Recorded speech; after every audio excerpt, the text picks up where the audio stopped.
primer libro de Samuel, capítulo número 1, verso 10.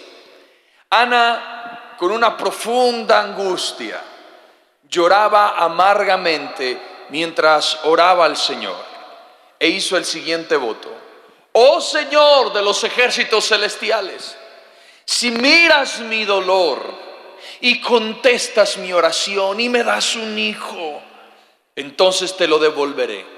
Él será tuyo durante toda su vida y como señal de que fue dedicado al Señor, nunca se le cortará el cabello.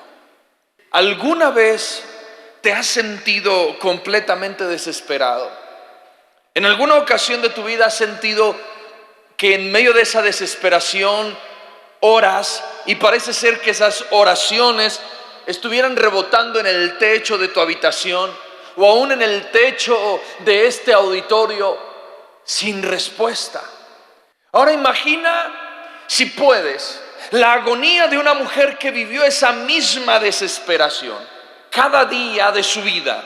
Una mujer que a pesar de su profunda angustia, donde probablemente sentía que su oración rebotaba y no tenía respuesta, no dejó de creer en el poder de la oración y en una respuesta divina para su vida. Esa mujer que estuvo en constante angustia, en constante oración sin respuesta, se llama Ana. Y su historia hoy nos va a enseñar a que yo siempre podré confiar en Dios y que Dios siempre responde. Ahora quiero que piense en su propia vida. ¿Cuál es el deseo más profundo de su corazón, joven? Y no estoy hablando de deseos materialistas, de decir, no, es que mi sueño es tener un carro o mi sueño es tener lujos. No, hablo de algo que en realidad tú estés necesitando en tu vida. Ese anhelo ardiente que llevas en tu corazón. Hoy a través de Ana y de esta preciosa historia quiero decirte que Dios te está escuchando y que Dios te va a responder. Y que a veces las respuestas probablemente no van a ser inmediatas, pero que Dios siempre traerá respuesta en su momento perfecto. Para que podamos entender este mensaje, quiero contextualizarlo un poco con quién es Ana y qué es lo que está haciendo Ana aquí en esta historia. En realidad, este relato comienza con una familia común y corriente, una familia que relativamente vive bien, pero con una situación que se presenta que es bastante dolorosa, es extraordinaria. Y Ana tiene un esposo, ese esposo se llama Elcana. Y Elcana evidencia que de alguna manera ama a Ana, un hombre devoto, un levita. Dice la Biblia que este hombre era un levita. En aquellos tiempos los levitas tenían sangre sacerdotal, de alguna manera estaban marcados para servir a Dios. Así que ellos dicen que una vez al año, Elcana, su esposo, con Ana y con toda su familia, subían una vez al año a un lugar llamado Silo. Silo, la palabra Silo significa lugar de tranquilidad. Era el lugar donde se encontraban con Dios, el lugar donde recobraban las fuerzas, el lugar donde podían tener el consuelo de Dios, lugar de tranquilidad. Y eso me hace pensar en Mateo 11:28, cuando dice: vengan a mí los trabajados y cansados, porque yo los voy a hacer descansar. Es decir, que ese Silo al que iba Elcana, al que iba Ana, lo consideraban el lugar de la tranquilidad, el lugar donde Dios obraba, el lugar donde ellos podían tener sanidad en su corazón, sanidad en su mente. Ese Silo es este lugar. El Silo de su vida es este congreso, es esta conferencia donde tú puedes obtener el descanso que tu alma necesita. En este texto podemos ver que Jesús nos abre la puerta a cada uno de nosotros para darnos acceso, para acercarnos a Él con el fin de obtener descanso, tranquilidad, de recobrar fuerzas. El problema de nosotros es que no hemos buscado el Silo de Dios, ese Silo de tranquilidad. El problema de nosotros es que hemos omitido la palabra que dice: vengan a mí. Jesús mismo nos da la invitación. Jesús no nos está dando la espalda, porque a veces pensamos: Dios, ¿dónde estás? ¿Qué te hiciste? Y Jesús está gritando constantemente: vengan a mí. Estás deprimido y Dios constantemente te está diciendo: ven a mí. Estás triste y Dios te está diciendo: ven a mí. Estás sin dinero y necesitas pagar tus estudios y Dios te está diciendo: ven a mí. Estás teniendo un problema en tu casa con tu papá, con tu mamá, y Dios te está diciendo: ven a mí. Te sientes cansado y fatigado, ven a mí. Pero no queremos escuchar esa voz, porque el lugar de nuestra tranquilidad ha sido todo menos Dios. ¿Por qué le digo esto? Porque tomamos todo el dolor. Como jóvenes hemos tomado todo el cansancio, toda la depresión, toda la tristeza, y hemos cogido nuestras cargas y las hemos puesto en los brazos de una persona, pensando que esa persona nos va a aliviar. Hemos tomado todas esas cargas y las hemos puesto en las manos de los vicios, pensando, repito, que la pornografía nos va a sanar, pensando que ese cacho de marihuana nos va a sanar, pensando que esa canita al aire de un fin de semana en desorden nos va a sanar. Y estamos equivocados. Pensamos: si usted es un cristiano devoto y tiene cargas, pero ha omitido la palabra, y entonces sé que no te drogas, sé que no fornicas, sé que probablemente tú tienes una vida moral relativamente intachable porque tampoco ves porno, pero has tomado todas tus cargas y las has puesto en manos de Netflix, en manos de una serie, en manos de una red social, y te hundes por horas porque piensas que allí vas a obtener descanso. Pero yo quiero que tenga presente algo en esta mañana, y es: todo lo que tú pretendes creer que es un descanso, un vicio, una distracción, una adicción, una plataforma de streaming, todo eso, lo que tú consideras un descanso, es simplemente una anestesia para tu vida. Y la anestesia te va a aliviar el dolor. La anestesia no te va a hacer sentir quizá esa llaga que tú tienes en tu vida. Pero el problema de la anestesia es que su efecto se reduce hasta desaparecer. Y cuando desaparece la anestesia, el dolor va a continuar. La depresión despertará otra vez. El estrés va a despertar otra vez. La situación difícil va a despertar y te va a seguir atacando la vida. Pero el lugar de tranquilidad llamado el silo de Dios no te anestesia la vida. Dios jamás utiliza anestesias en la vida. Dios utiliza sanidad.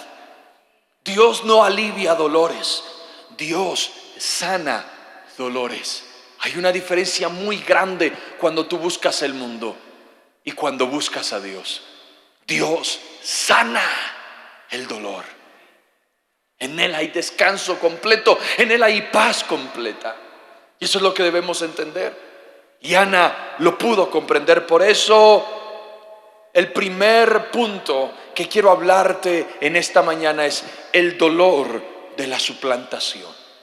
La historia nos muestra que Elcana tenía 2 esposas. Este hombre no tenía una, tenía 2. Ana, y la siguiente mujer se llamaba Penina. En aquellos tiempos era permitido que tú tuvieras otra mujer si tu primera mujer era estéril.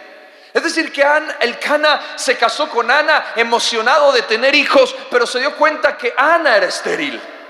Así que en ese tiempo era muy importante dejar generaciones, dejar descendencias. Y él buscó otra mujer que fuera estéril. Y entonces entra una segunda mujer en la familia llamada Penina.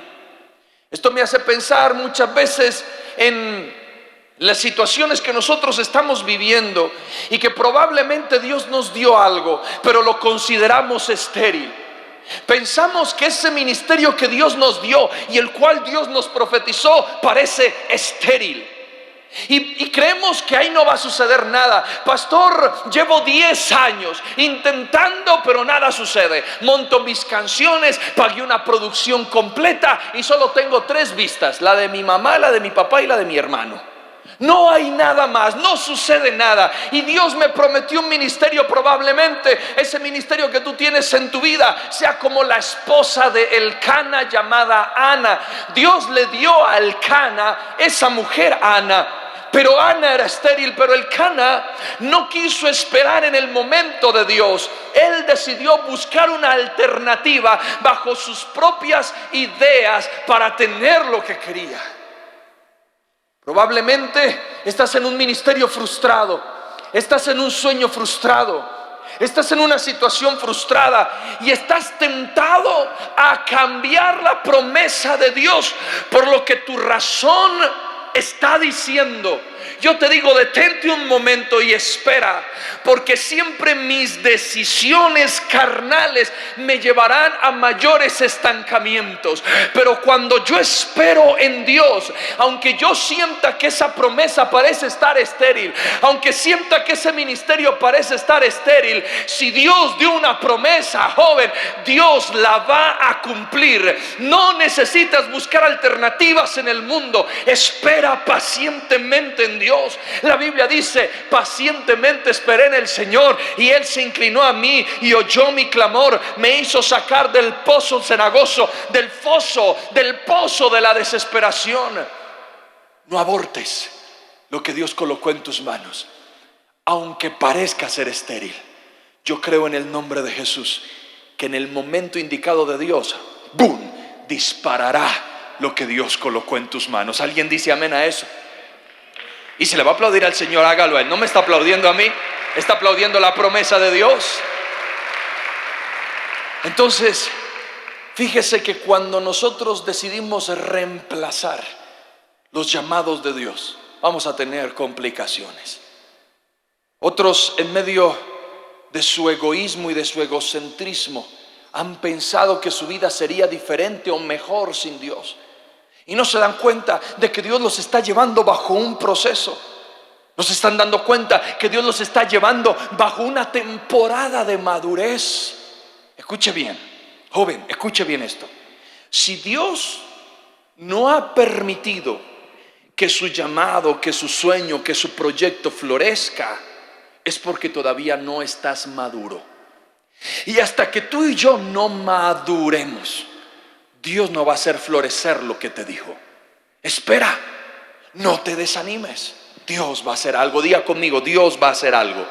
Por favor, dígalo fuerte: Dios va a hacer algo.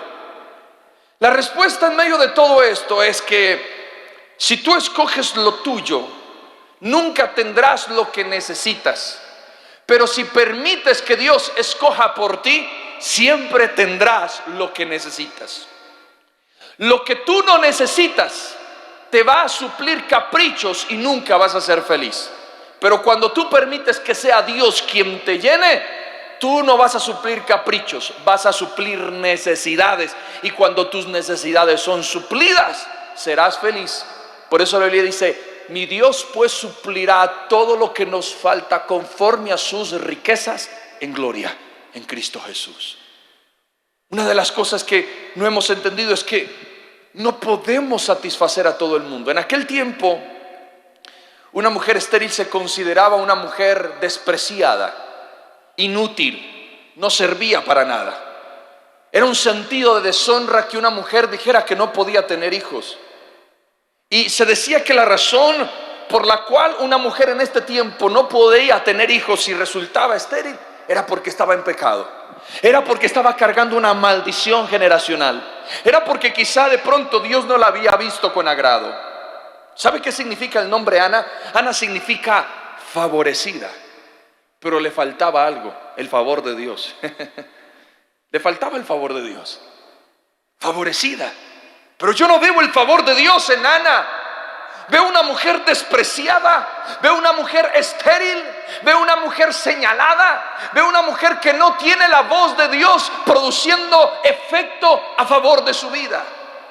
Y lo que le iba a dar favor a Ana no era una gran casa, No era mucho dinero, era un hijo. Podía estar en la inmunda y Ana lo único que buscaba era un hijo. Ella podría saber que tenía el favor de Dios si Dios le daba un hijo. No le estaba pidiendo 20 hijos, le estaba pidiendo un hijo. Y sé que en la vida habrán cosas que te van a generar presión. Sé que hay cosas que te van a llevar a ti, joven, a sentirte desfavorecido por Dios. Hay cosas que te van a llevar a ti a pensar que eres estéril, que por más que lo intentas no sucede nada. Pero una cosa debes tener presente: el favor que recibes no viene de una presión cultural, sino de la gracia de Dios en ti. ¿Sabe? Nosotros hemos pensado que el favor de Dios se establece si a mí se me concede todo lo que la cultura exige. Y eso no es favor de Dios. Entonces, como joven yo pienso y digo: Dios me favorece si estudio en la universidad donde estudian mis amigos. Presión. Dios me favorece si me da una casa como la que tienen mis amigos. Yo siento el favor de Dios si puedo tener la misma marca de ropa que tiene el amigo mío, que tiene la amiga mía. Yo siento que Dios me brinda favor si me da el mismo estereotipo que tiene esa persona, si me permite tener la misma belleza de esa persona que yo veo en una red social, si me permite tener la misma cantidad de seguidores que tiene fulano y sultano. Entonces yo sentiré que Dios me ha visto con favor. El favor de Dios no se produce a causa de una presión social. ¿No te has dado cuenta de que aunque quizá no tienes lo que la presión social te exige, tienes algo que la sociedad no tiene? Y te va a sonar muy simple lo que te voy a decir, joven, pero si lo recibes en el Espíritu, te puede transformar la mente. Y ¿sabes qué tienes tú que el mundo no tiene? Gracia. Pastor, ¿qué es gracia? Tenerlo inmerecido. El favor de Dios es mucho más que tener algo que la sociedad te diga. Es tener algo que recibes inmerecidamente: perdón, salvación, restauración, una mente sana. ¿Sabes que tú estás probablemente sentado en esa silla sin la necesidad de irte a hacer algo que es incorrecto porque no puedes salir de eso? Favor de Dios es mucho más que una presión social. Pero el Cana quizás se sintió presionado por el sistema y dijo: todo el mundo tiene hijos, mis vecinos tienen hijos, mis compañeros de trabajo tienen hijos, los sacerdotes del templo tienen hijos, yo necesito tener hijos, no me puedo quedar atrás. Y suplantó a su legítima esposa por otra que pudiera cumplir sus deseos. Esto me hace pensar en Abraham, cómo decidió amar a Sara sin importar que la cultura le dijera que debería tener hijos. Abraham ya tenía 70 y pico de años y él aceptó a su esposa sin hijos. Aceptó a su esposa y fue cuando Dios le interrumpió su vejez y le dijo: te voy a hacer padre de naciones. ¿Y por qué Dios le dice padre de naciones? Porque vio en Abraham que él no estaba interesado en la presión social. Él decidió amar a su mujer Sara sin importar qué. Joven, quizá tú no estés casado hoy, obviamente, pero Dios te llamó a amar a tus padres sin importar qué. Puede ser que tengas un padre y una madre que sean estériles para darte amor, o más bien estériles para expresar amor con palabras.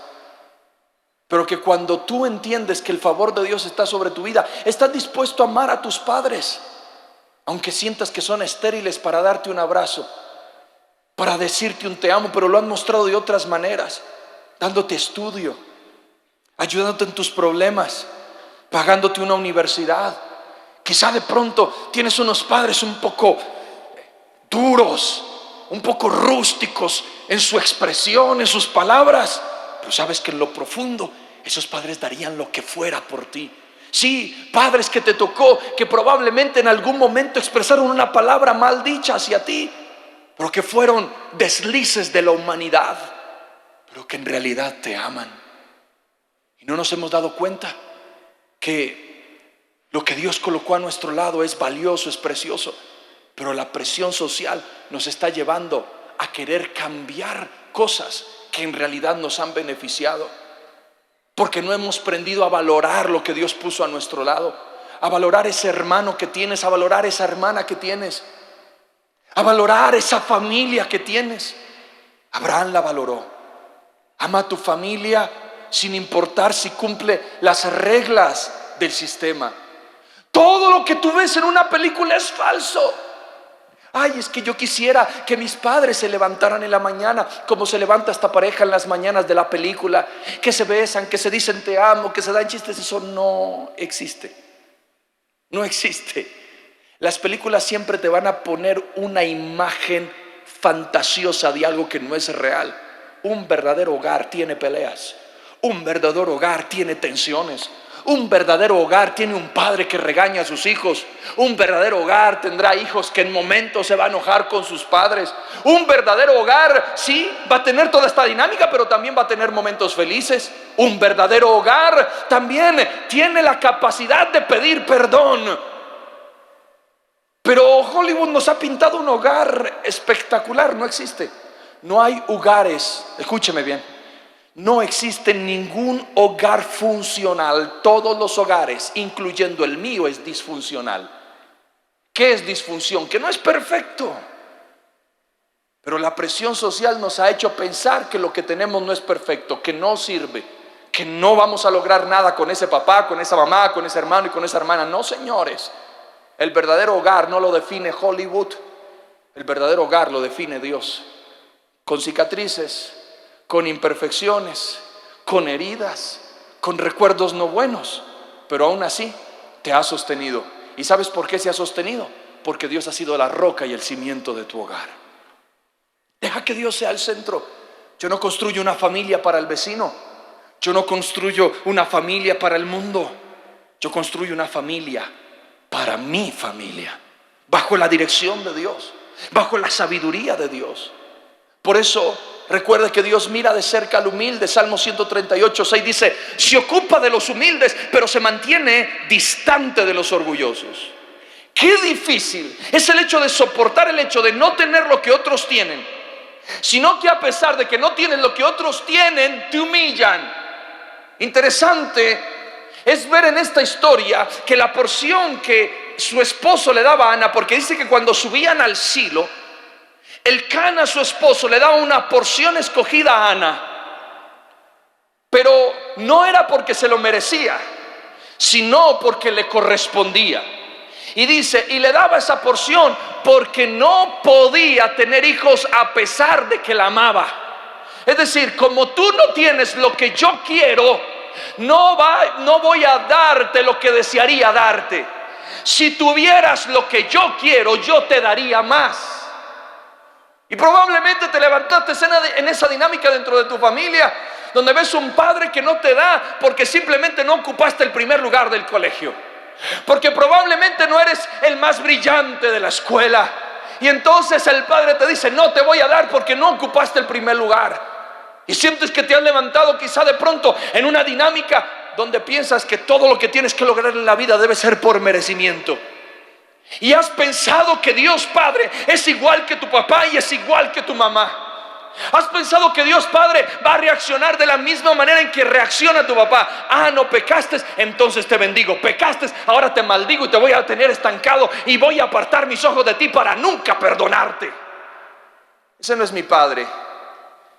Todo lo que tú tienes en la vida es gracia. Se lo repito, se lo he dicho ayer y se lo digo hoy. Es gracia. Es gracia, no es merecimiento. Lo que tú tienes hoy no es porque ayunaste 21 días. Lo que tú tienes hoy no es porque oraste demasiado. Es por gracia. ¿Me escuchó o no? Gracia.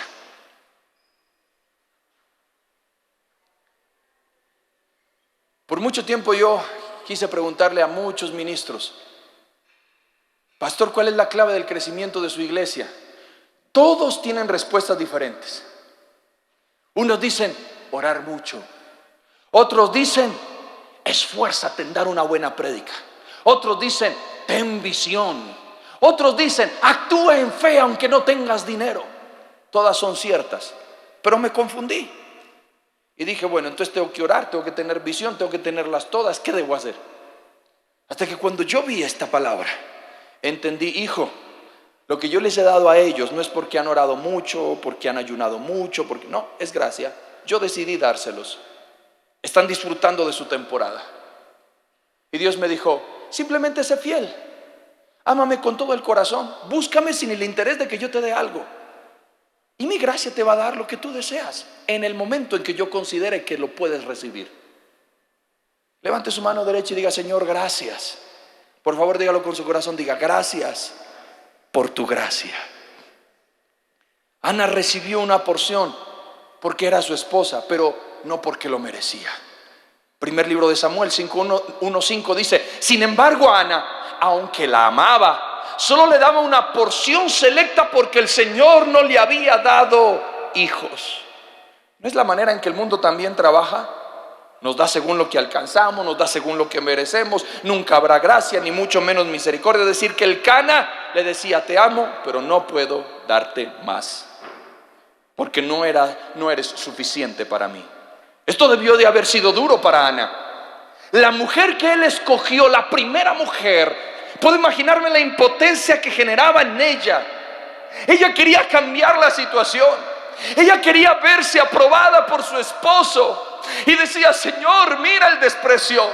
Señor, mira la humillación. Si tan solo me hubieras dado un hijo, si tan solo colocaras tu divino dedo en mi vientre y trabajaras en mi matriz para tener un hijo. Yo me imagino a Ana por días llorando y gimiendo para que Dios hiciera algo, y Dios no hacía nada. Si tan solo, Señor, me hubieras hecho más inteligente para que mis padres me amaran más. Si tan solo no me hubieras hecho con este físico en el cual se burlan en el colegio, y pudiera ser alguien más aceptado para la gente que está a mi alrededor. Si tan solo me hubieras hecho un poquito más alto. Si tan solo no me hubieras hecho con unos kilitos de más. Si tan solo, Dios, pudieras quitarme el complejo de estas piernas tan delgadas y me dieras un poquito de carne, entonces yo sería aceptada. Yo sería aceptado. Mire, ¿sabe qué es lo más tremendo? Que Ana sufrió en el silencio. Ana no dijo ni una sola palabra. Nunca le dijo nada a su esposo. Siempre estaba dispuesta a acompañar a su familia al lugar de la tranquilidad. Yo me imagino a Ana tomando todo, hecha pedazos, con el corazón partido, pero cada año subiendo al lugar de la tranquilidad, orando al Dios que nunca le respondía, clamando al Dios que nunca le daba una esperanza, ni siquiera una profecía para creer en esperar algo que deseaba. Pero Ana, en medio de todo su dolor y en medio de toda su presión, nunca dejó de subir al lugar de la tranquilidad llamado Silo. Joven, por favor, grábate esto, porque vas a tener muchas dificultades en el transcurrir de tu vida. Y por favor, quiero que tengas presente esto: quien ama a Dios por lo que es, no le da la espalda cuando algo sale mal. Se lo repito otra vez: quien ama a Dios por lo que es, no le da la espalda cuando algo sale mal. ¿Sabe por qué? Porque cuando yo he decidido amar a Dios con toda mi alma, le diré: Señor, si lo haces, amén. Si no lo haces, amén. Si me respondes, amén. Si no me respondes, amén. Sería duro para mí que no lo hagas, pero quiero decirte, Dios, que mi relación contigo no está fundamentada por lo que tienes, está fundamentada por lo que eres. Y por mal que me vaya contigo, ese mal es como estar bien. Ana lo entendía y por eso siempre subió al Silo. Si usted es de esos jóvenes que Dios no le responde algo y me desanimo y no vuelvo a la iglesia, usted nunca amó a Dios. ¿Sabe qué es lo que sucedió con usted? Adoptó una religión. La religión, la filosofía de la religión es: busca a Dios para que obtengas todo lo que quieras. La filosofía de la relación realmente con Dios es: busca a Dios por quien eres, porque entenderás que sin Él no eres nada. Si le va a aplaudir a Él, hazlo fuerte.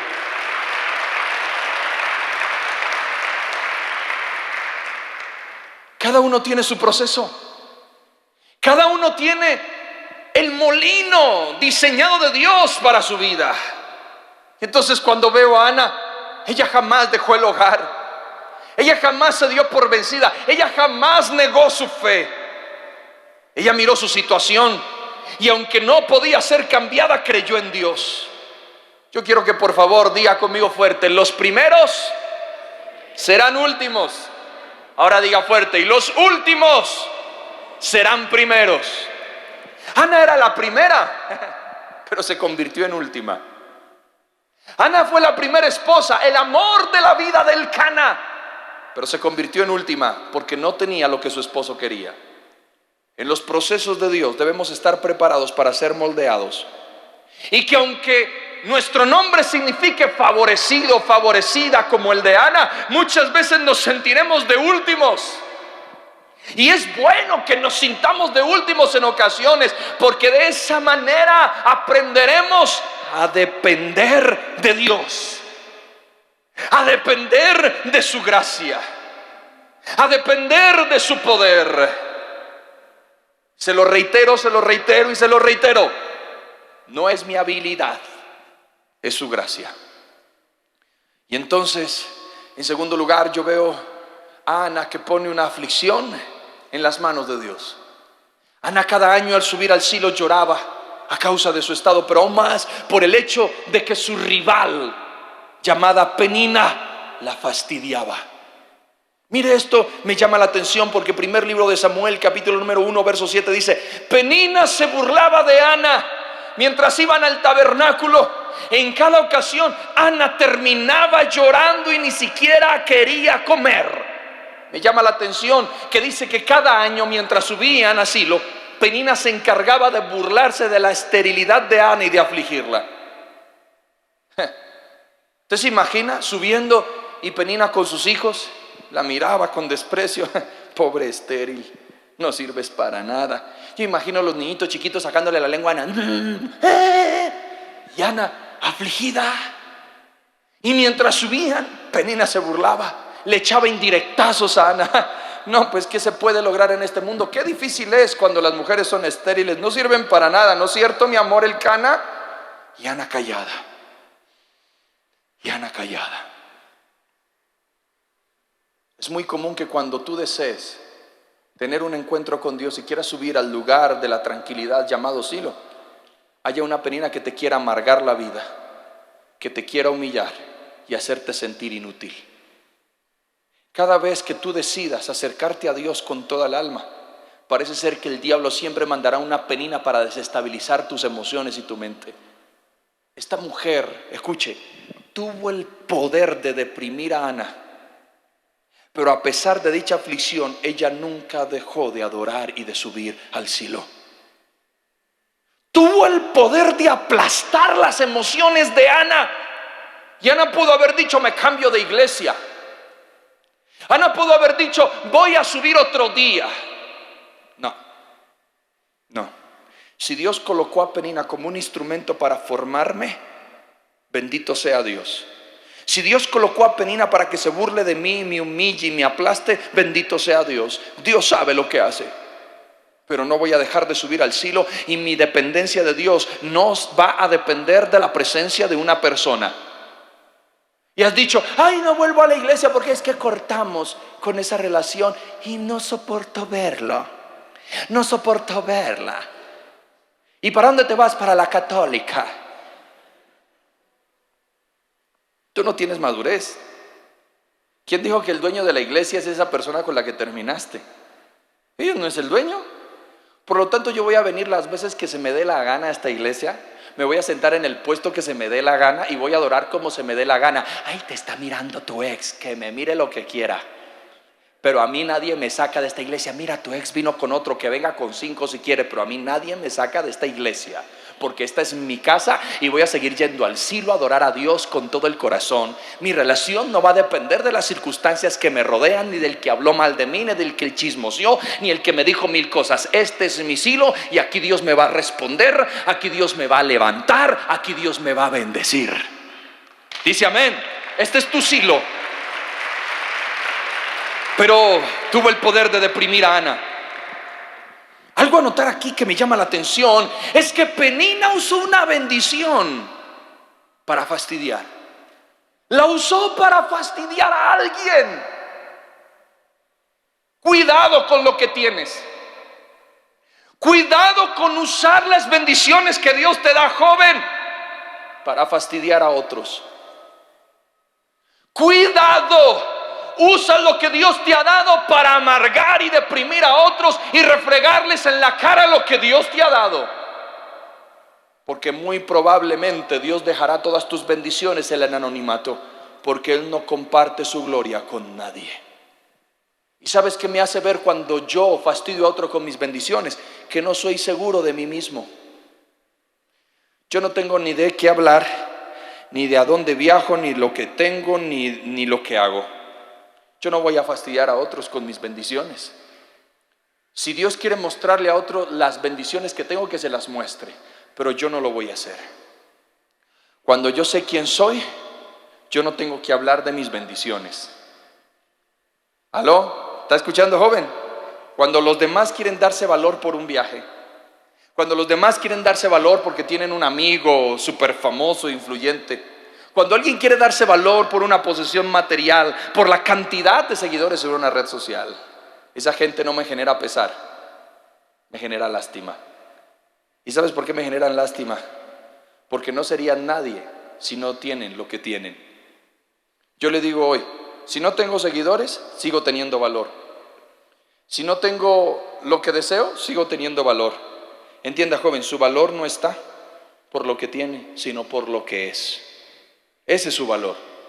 Y no tienes que estar hablando para que los demás te aplaudan. Deja que Dios hable por ti. Evalúa muy bien qué te motiva a poner algo en tus redes sociales. ¿A quién quieres fastidiar? ¿A quién? En realidad lo quieres poner porque, bueno, voy a colocar una foto y no es malo que tú tomes una selfie. Y no es malo si tú vas a un paseo y digas, aquí estoy con mi familia en tal ciudad, en tal país. No es malo. El problema es cuál es la intención. ¿Cuál es la intención para hacerlo? ¿Qué te motiva a ti a hacerlo? Ay, es que quiero que lo vea fulano y sultano para que vea que yo sí tengo plata. Ah, es que quiero que lo vea perano y sultano para que vean que yo tengo ministerio y a mí sí me invitan.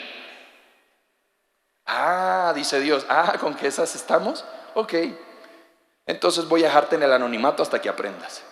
Yo me acuerdo que un día en la iglesia, Dios ha bendecido a la iglesia.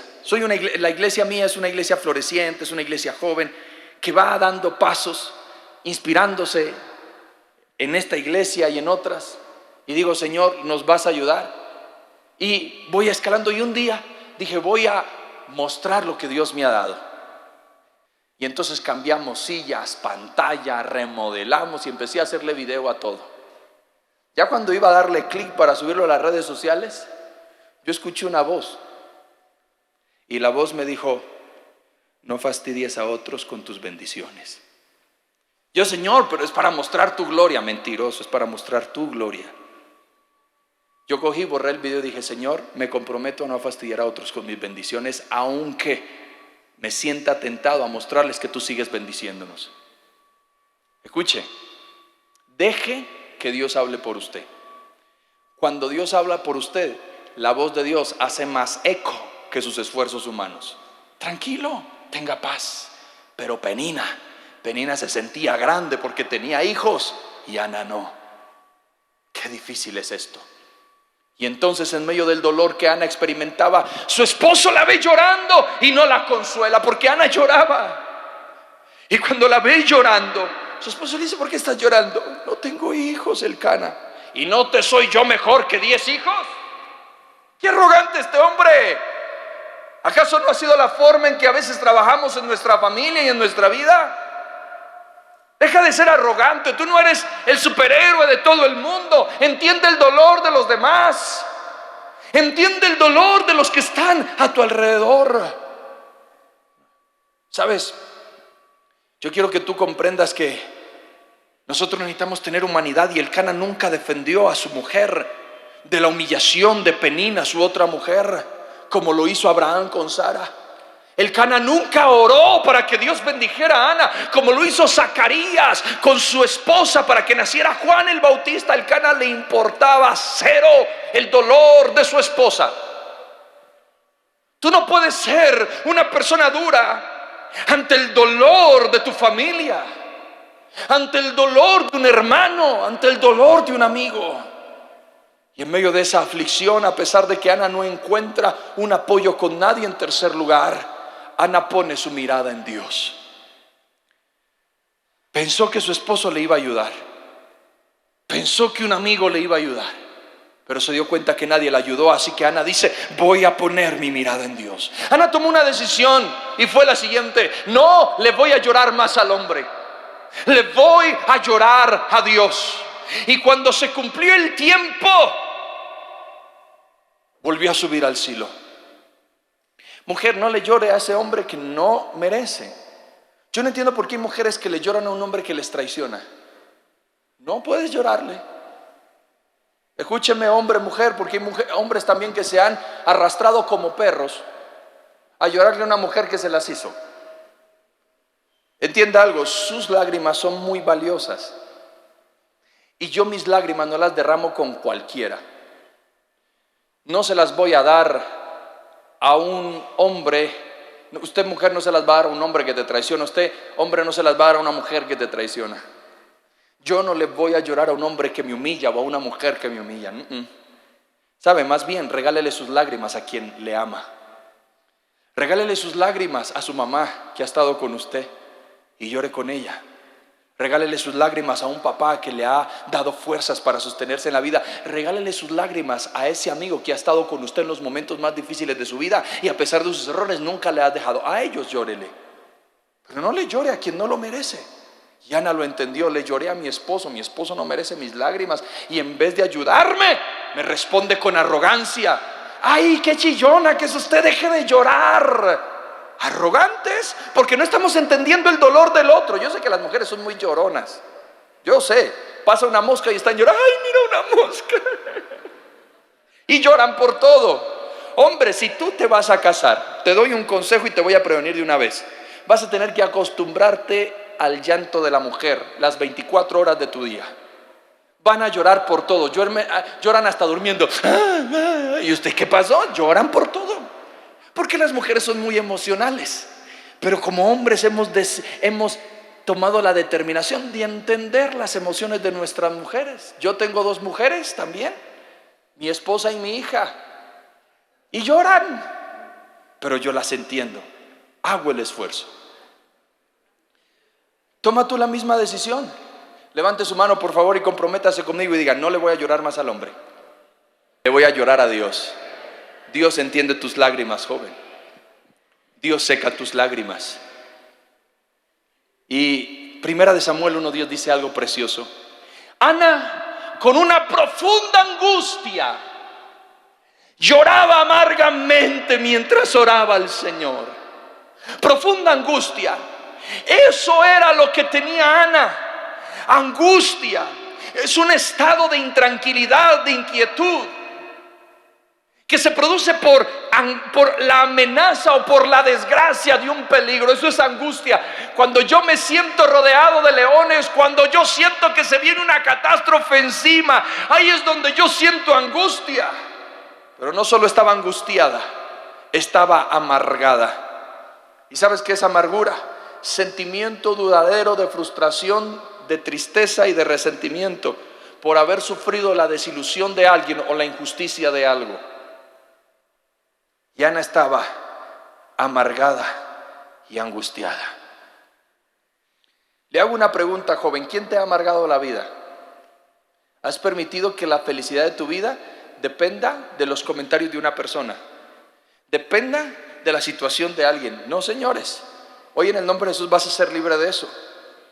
Y entonces Ana se amargó y dice que ella llegó otra vez al Silo, pero no buscó al sacerdote, no buscó un consejero. Elí era el sacerdote de la época, él era el pastor de aquel lugar. Ella necesitaba a Dios, pero no buscó al pastor. Hay momentos, jóvenes, en la vida donde tú no vas a tener respuesta ni con un pastor, ni con un líder, ni con un mentor, ni con un guía espiritual. La vas a tener en un encuentro con Dios cuando te encierras y le gimes a Dios para que Él haga algo. Ahí vas a tener respuesta. Nunca podremos ver un cambio significativo en nuestras vidas si no tenemos la intención de sumergirnos en la presencia de Dios.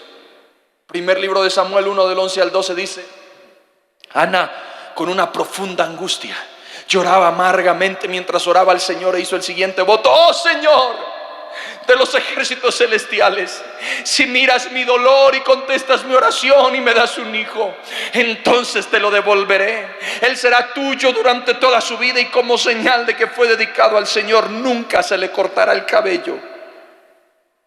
Algo que he recalcado muchas veces y quiero decírselo a ustedes, que Dios se mueve en los pactos. Y Ana, en medio de dicha oración, derrama su alma de manera tan sublime que Elí no entiende lo que está pasando a Ana. Yo me imagino, perdóneme, pero Ana llega con su corazón compungido, como cuando usted tiene los ojos completamente enlagunados y ya no puede más, y has decidido no llorarle a nadie, no mostrar tu debilidad con quien no lo merece. Ella lo primero que ve es una silla, y cuando ve esa silla se derrama en esa silla. Y yo me imagino que se arrodilla y empieza a llorar y a llorar y a llorar. Yo me imagino los movimientos descoordinados de Ana. Y perdónenme, pero yo me imagino esta escena. Y Ana, yo me imagino que estaba haciendo...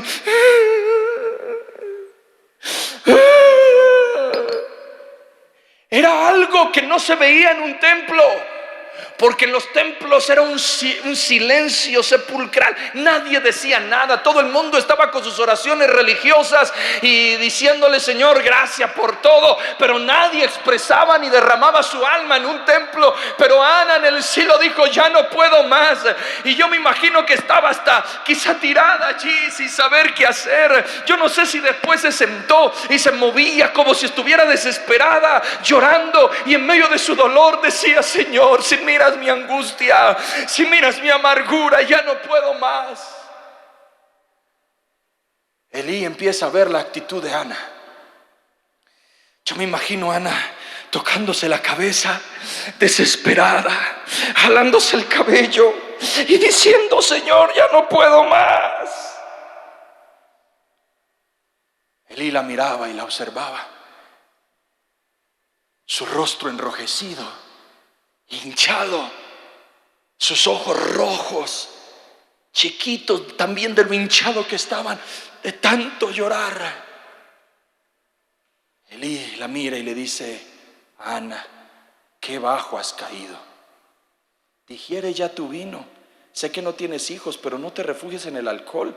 ¿Cómo vas a profanar el templo de Dios viniendo aquí borracha? Y en medio de su amargura, ella dice: mi Señor no me tenga como una cualquiera. Estoy derramando mi alma ante el Señor. Se supone que este es el lugar de mi tranquilidad. No me juzgue. Y dice 4 cosas poderosas. Si me pueden acompañar en el piano, les agradecería enormemente. 1. Oh Señor de los ejércitos celestiales. ¿Sabes qué significa eso? Ana vio a Dios como el que pelea por ella. No lo vio en esta oración como su papá, como su Shaddai, como su Rafa. Lo vio como su guerrero, porque ella sabía que estaba en una batalla. Y dijo: oh Señor, tú eres quien peleas por mí. La segunda cosa que le dice Ana a Dios es: si me dieres un hijo. Fue específica con lo que quería. Lo tercero que hace, dice: te lo devolveré. En otras palabras, le dijo: nunca jamás, si tú me das esta bendición, yo prometo que esta bendición no me va a apartar de ti. Todo lo contrario, lo mío será tuyo. Y lo cuarto que le dice es: nunca se le cortará el cabello. Eso representa que Ana estaba dispuesta a que su hijo permaneciera en pacto con Dios por el resto de su vida. Pero en todo lo que he dicho, una de las cosas que más me llama la atención es lo que dice allí en primer libro de Samuel, capítulo número 1, verso 18. Así que se fue. Mire lo que dice. Así que se fue. ¿De quién está hablando? De Ana. Comenzó a comer de nuevo y ya no estuvo triste.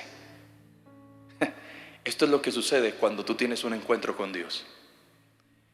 Joven, esto es lo que sucede cuando tú le lloras a Dios. Esto es lo que sucede cuando te revuelcas, pero en la presencia de Dios. Esto es lo que sucede cuando abres tu corazón para depender 100% de Dios. Después de que Ana buscara en tantos lugares, fue en Dios que ella encontró descanso y paz. Tan inexplicablemente que nunca volvió a estar triste. Qué hermosa es la presencia de Dios. Nunca te deja desamparado, te hace descansar. En Dios nada te va a faltar. Ella se liberó de su amargura, de su angustia. No necesitó un psicólogo. No necesitó las pastillas formuladas por un psiquiatra. No necesitó cambiarse de iglesia.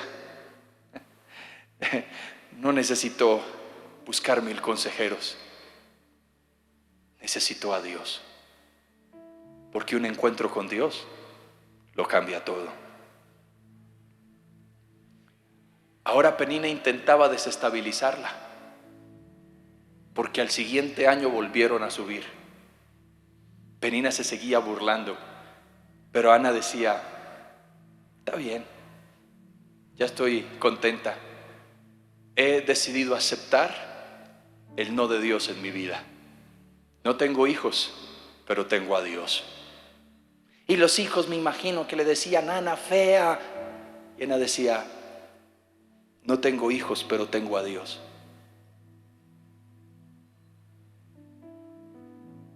No tienes mucho, pero tienes a Dios, joven. No tienes todo lo que otros tienen, pero tienes a Dios. No tienes novia, pero tienes a Dios. No tienes novio, pero tienes a Dios. ¿Y sabes quién es el mejor cuartero para una relación? Dios.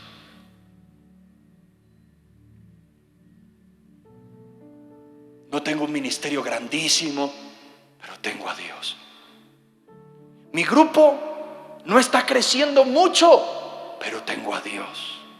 No tengo la mejor voz para cantar, pero tengo a Dios. Primer libro de Samuel 1, 19 al 20. Temprano a la mañana siguiente la familia se levantó una vez más. Fue a adorar al Señor. Después regresaron a su casa en Ramá. Ahora bien, cuando Elcana se acostó con Ana, el Señor se acordó de la súplica de ella, y a su debido tiempo dio a luz un hijo, a quien le puso por nombre Samuel, porque dijo: se lo pedí al Señor. Dios se acordó de Ana. Y la palabra se acordó quiere decir contemplar y grabar en la memoria. ¿Sabes qué significa que Dios se acuerde? Dios dijo: yo grabé en mi memoria tu oración. Yo tengo en mi corazón tu súplica. Ten paz, que en el momento oportuno me acordaré de ti. Dios se acordó de Noé, Dios se acordó de Abraham, Dios se acordó de Raquel, y Dios se acuerda de nosotros. Salmo 103, verso 14. Pues Él sabe lo débiles que somos. Se acuerda de que somos tan solo polvo. Le hago una pregunta para terminar en esta mañana. Le doy $1,000,000, se lo prometo, si usted me responde cómo se llamaban los hijos de Penina. ¿Cómo se llamaban? La Biblia no los menciona. Y probablemente usted está buscando en ChatGPT, en Google, para ver cómo se llaman.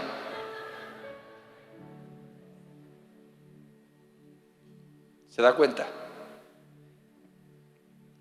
Ahora, ¿cómo se llamaba el hijo de Samuel? De Ana, a ese sí no le voy a dar plata. Samuel. Samuel en la Biblia, aún la Biblia decide poner 2 libros escritos por Samuel. Los hijos de Penina nadie los conoció. ¿Quién rayos serían los hijos de Penina? ¿Qué harían? Ni nos interesa, a mí no me interesa saber qué pasó con los hijos de Penina.